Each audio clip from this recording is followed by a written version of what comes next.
On the first day of this Nationals 30s tournament, while I was sitting in the shade waiting to play my first round match, I heard some voices call out, "Hey Chainbane Tennis, I watch your videos." Looking up, I saw two guys approaching me. I'd like to give a shout out to Daniel and Steven, the two friends who came up to me. Funny enough, I'm playing Steven in the semifinals in this video. Steven played for New York University, which is a D3 school. He was an All-American there, so I know I'm in for a tough match. Let's see if I can get through this semifinal round. Steven has a similar build compared to me. I'm guessing he's a counterpuncher, so we'll see how this match goes. It's interesting though because in my experience, D3 players tend to pull the trigger faster and they're more of a do or die playing style as opposed to working and building the point. This is my second match of the day, whereas it's the one and only match for Steven since he had a withdrawal in his morning match. I've had experience playing one match a day in ITS and Challengers, and I've also had experience playing two matches a day like in most junior tournaments, so I'd like to share some of the pros and cons of these two situations. Since my fitness nowadays isn't as good, one match a day is ideal for me because I can put all my focus and effort into one match and leave it all on the court. I also have more time to recover for the next matches. The downside to this though is there's more pressure for that one match and you waste a lot of time waiting around or preparing for the match. For juniors, I think two matches a day tournaments are better. You get to play more tennis and they'll give you more opportunities to improve your game. Some of my best results in juniors were when I had an easier first match of the day to help ease my nerves and build up my confidence. If I'm able to win that first match, I feel a lot more relaxed for the second match. And then I can gauge what's feeling good that day and adjust my strategy accordingly. The obvious drawback to playing two matches a day is that it's more physically and mentally exhausting. So if you're in that second match and it's really hot or if you're really tired, then maybe you start creating some bad habits like trying to finish the point early, not going for the right shots, losing focus, stuff like that. But the second match, when you're tired and exhausted, can be the perfect time to work on that mental strength and engagement to not create those bad habits.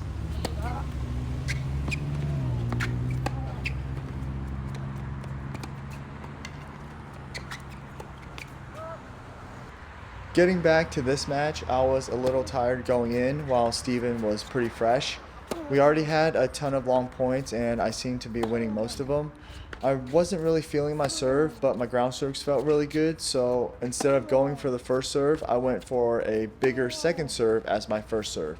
This will hopefully help me serve fewer serves to save some energy while creating some chances for shorter balls maybe. If I'm missing a lot of first serves, I'll just be wasting energy hitting two serves every point, and he'll also be attacking a lot of my second serves. So my plan for this match was to get a good kick or slice on the first serve with higher percentage and move him around with my ground strokes.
I was up 5-0 and I thought I had a big lead, but Steven kept fighting and made me work for every point. He was getting all my balls back and I was getting scared that he was going to come back. And then all these thoughts of, oh no, what if he does come back? What if he wins the first set? so you just have to stay in the present. And what I like to do is focus on my breathing and try to tune out all of those negative thoughts.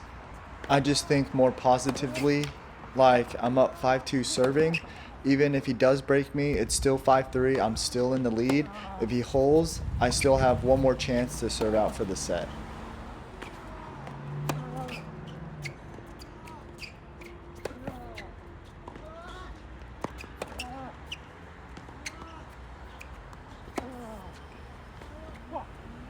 At 30 all in this game, I'm thinking, oh shoot, this guy's gotten so many of my ground strokes back.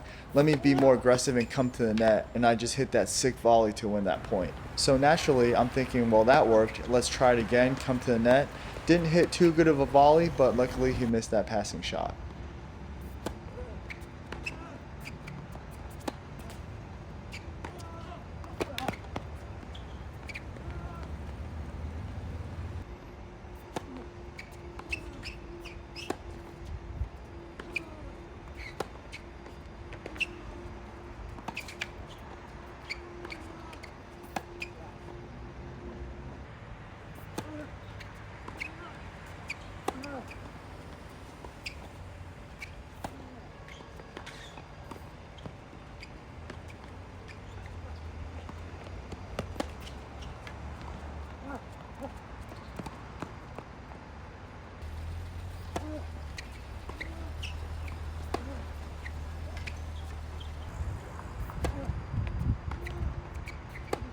First game of the second set is always important.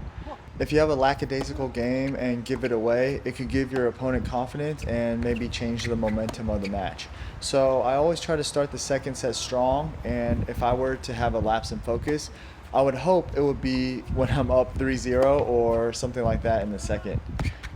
There was like 100 deuces this first game, and after breaking him, I can tell that he was getting kind of tired.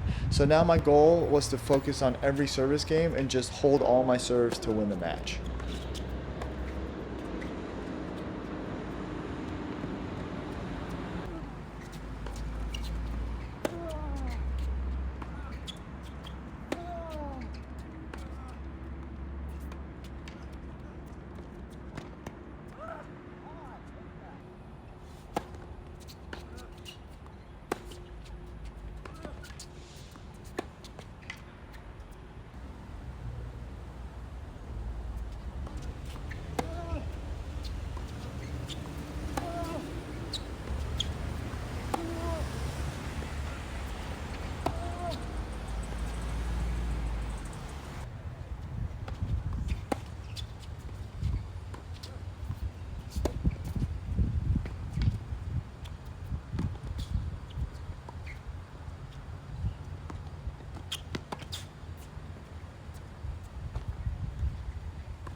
Even though the score's 6-2, 3-0, I could tell that my body's breaking down. My muscles are starting to kind of twitch and start cramping a little bit.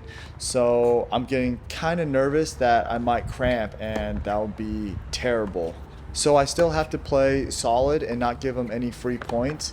But if he hits a really good shot or a really fast shot, I might not run for that one just to save some energy.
So 5-2 in the second set. I had the same thought as I did in the first set. Hey, why not be more aggressive this game because I'm up, and go to the net to put some pressure, and luckily that worked. After the match, I talked to Steven to hear his perspective. It's not something I normally do, but we were all just hanging out, so I thought I'd ask. He mentioned a couple things. First, he said he started cramping in the second set.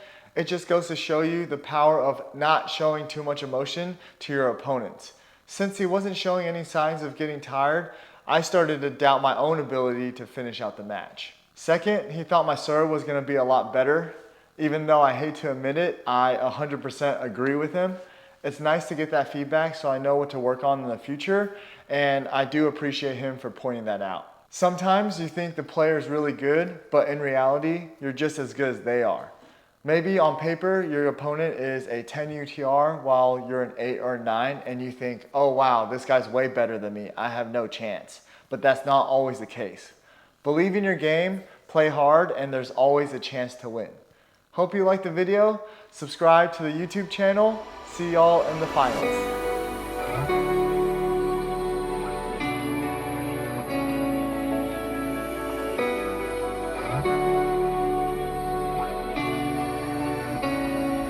Draw my thoughts through the sea.